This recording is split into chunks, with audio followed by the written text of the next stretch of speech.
ఉదయకాల ప్రార్థన. సర్వోన్నతమైన స్థలములలో ఆసీనుడు అయ్యున్న దేవా, సజీవుడా, సర్వోన్నతుడా, గొప్ప దేవుడవు, ఆది సంభూతుడవు, మీకు వందనాలు, మీకు స్తుతులు, మీకు స్తోత్రాలు చెల్లిస్తూ ఉన్నాము. గడిచిపోయినటువంటి రాత్రి కాలమంతను కూడా మీ కృపా సహాయము, మీ కంచె కాపుదల మా అందరి గృహాల చుట్టూ దయచేశారు. అయా, మమ్మల్ని సజీవ లెక్కల్లో మరొక నూతనమైన దినములో, ప్రశస్తమైన దినములో ప్రవేశపెట్టారు. అందును బట్టి కోట్లాది కోట్ల స్తుతులు నాయన, స్తోత్రాలు, వందనాలు చెల్లిస్తూ ఉన్నాము. అయా, ఈ రోజున మీ చిత్తము ఎరిగి జీవించే హృదయము మాలో ఉన్న ప్రతి ఒక్కరికి మీరు దయచేయండి. ఈ రోజున మేము మీ నామానికి మహిమకరముగా జీవించే కృప దయచేయండి ప్రభువా. Yes lord.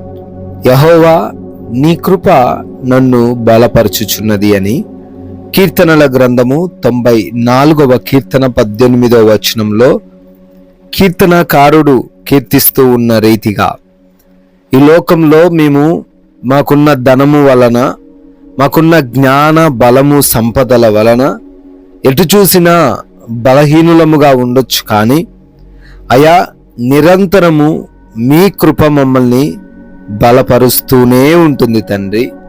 అయా, మేము ఎప్పుడు బలహీనులమో అప్పుడే బలవంతులము కూడా అని గుర్తెరుగుటకు కూడా సహాయము దయచేయండి. ఈరోజు తండ్రి, మేము బలము కలిగి ఉన్నాము అంటే అది కేవలము కూడా మీరు మా ఎడల చూపించిన కృప వల్లనే మేము బలము కలిగి ఉన్నాము, ముందుకు వెళ్ళగలుగుతున్నాము, పనులు చేసుకొనగలుగుతున్నాము నాయన. Yes lord. అనేక మంది బిడ్డలు ఈ ఉదయకాలమున ఆయా ప్రాంతాల నుంచి, ఆయా స్థలాల నుంచి విశ్వాసంతో ఏకీభవిస్తున్నారు తండ్రి. అయా, వారందరి జీవితాలలో ఈరోజు మీరు కార్యాన్ని జరిగించండి అయ్యా.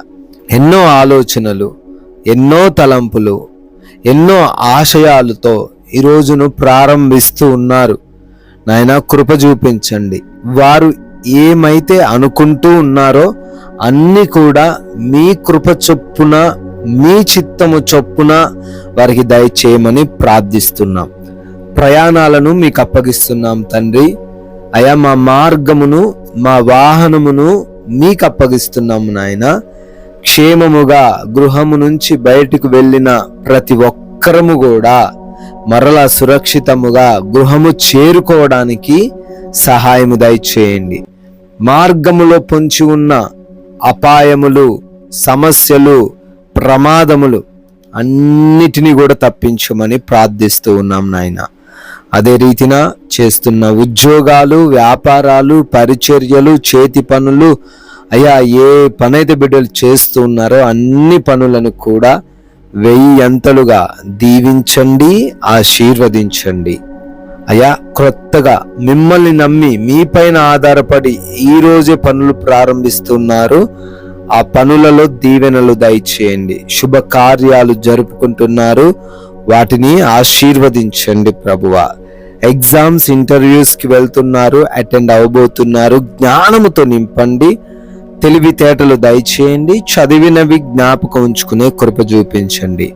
అయా, హాస్పిటల్స్కి వెళ్తున్నారు, రిపోర్ట్స్, డెలివరీస్, చెకప్స్, ఆపరేషన్స్ అన్ని విషయాల్లో మీ సహాయం బిడ్డలకు దయచేయమని ప్రార్థిస్తూ ఉన్నాము.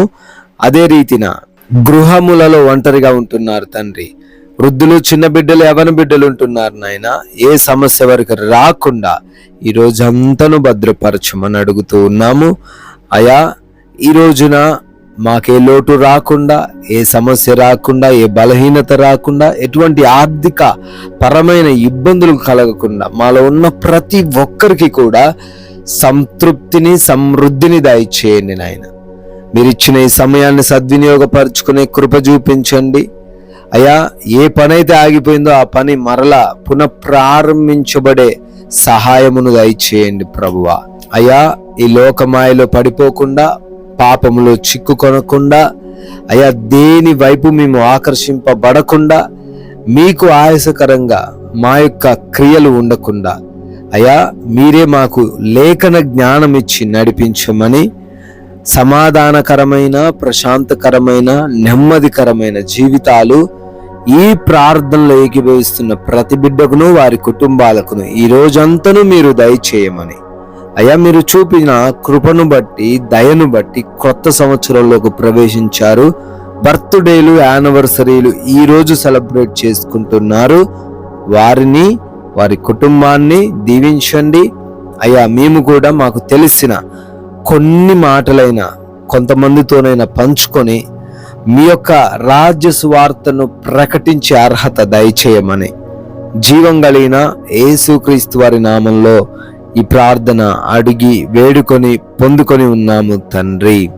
ఆమెన్.